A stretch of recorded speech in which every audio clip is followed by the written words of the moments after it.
Hey, welcome back to my YouTube channel. I'm Xavier Smith, and today I'm going to talk about rivalry in economics. So let's get into it. Rivalry and scarcity are very similarly connected. So a scarce item, as you may recall, is an item that there's not an infinite amount of, right?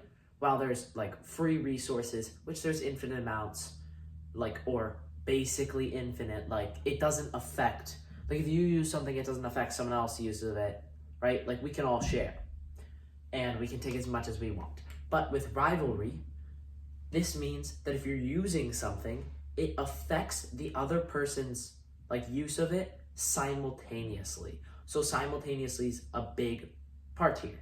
Like if we said a vacuum cleaner, right? You can use a vacuum cleaner and there's a ton of vacuum cleaners, right? But clearly it's scarce because they're not infinitely around. Like not everyone's gonna have as many vacuum cleaners as they want, right?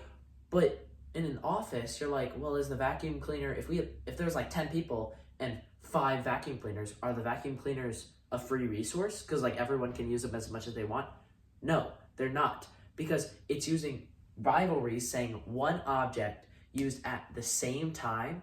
Well, if you're using one object, it means another person can't use it at the same time. So if you're using a vacuum cleaner, another person can't use the same one at the same time as you. So therefore, it is scarce. So if everything that's a rival is basically scarce. So like water in the ocean, again, if you were to drink water out of the ocean, right? You're drinking water here, another person can be drinking water from the ocean too, and it doesn't affect them. But if you're drinking out of like a glass, right? If you're drinking the glass of water at one time, the other person can't be drinking the same glass at the same time. It's like that you could drink and then they could drink, but can't be at the same time.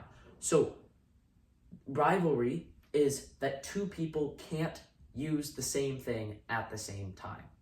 So like breathing air, I'm breathing air right now, you're breathing air right now, and my breathing of air does not affect your breathing of air, so it's a free resource and it's non-rival. So if something is rival, then we're going to say that it's probably scarce. And if something's non-rival, then it's probably not scarce.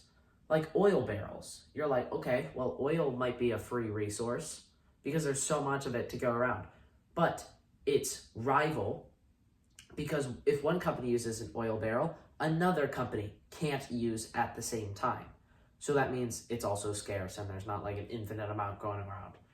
Okay, so like a rival thing basically means it's scarce and it's kind of a two-way street, right? Like the amount of land there is. So if I buy this land, right? You can't own the same land as I can at the same time. Clearly that's in the contract. Maybe it's not a good example of it, but if something's rival, it's probably scarce. And if something's non-rival, it's probably a free resource and not scarce. Okay, well, I hope this video was helpful and leave any comments down below and subscribe if you liked it. Okay, thanks.